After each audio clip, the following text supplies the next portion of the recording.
Hi, my friends. I would like to read you another scarecrow story. This is called The Little Scarecrow Boy, and this is by Margaret Wise Brown, and it's illustrated by David Diaz. Let's see what happens. Here's our title page. Really cool pictures. Here we go.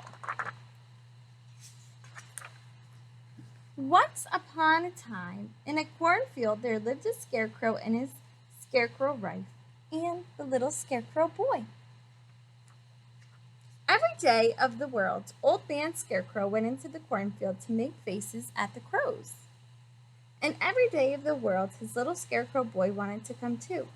And every day of the world, Old Man Scarecrow said, "No, no, little boy, you can't go. You're not fierce enough to scare a crow.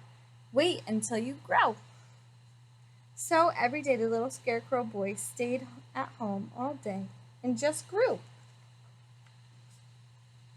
Every day out in the field, the Old Man Scarecrow waved his arms and made terrible faces. He made such terrible faces that the crows nearly lost their feathers at the sight of him there, and they flew far, far away. Every morning when the sun went down, Old Man Scarecrow came rattling home, and all evening he sat in his scarecrow house teaching the little scarecrow boy how to make fierce faces. Old Lady Scarecrow whistled through her straw teeth at the looks of them there. So silly. But early in the morning when the sun came up, it was the same old no.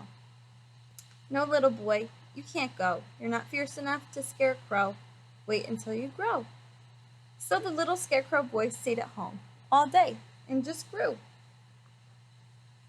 Then one day, after the little boy had learned all 6 of his father's terrible faces so that he could make them one after the other, he decided to run away. Early the next morning, he would go out into the cornfield and he would frighten a crow. So before the sun was up, or Old Man Scarecrow was up, or Old Lady Scarecrow was up, the little scarecrow boy slipped out of bed, dressed quietly on tiptoe, and went quietly out of the house.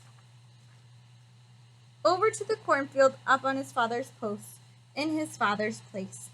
It was a fine shining morning with the sun gleaming green down the corn blades. Crows circled in the air far away over the trees. The little scarecrow boy waved his arms through the air. He had never felt fiercer in all of his life. And then came a big black crow. "Oh, oh, oh," the little scarecrow made his first fierce face, and it still came flying, the big black crow. "Oh, oh, oh," the little scarecrow boy made his second fierce face, and still came flying, the big black crow. His third face, "Oh, oh, oh, time to go."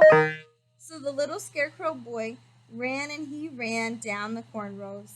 The black flapping wings made a noise now, and looking back he could see the blue sky through the ragged feathers of the nearest crow. And he ran, and then he stopped his fourth face, and still came flying the big black crow. So he ran, and he ran, and he ran, and then the crow flew and flew and flew, and the little scarecrow boy ran. Then he made his fifth and next to fiercest face of all, and still came flying the big black crow. The little boy had only one face left now and hardly any breath. Even so, he stopped, and with his arms stretched wide above his head and his fingers drooping on his hands, he gave the black crow. Okay.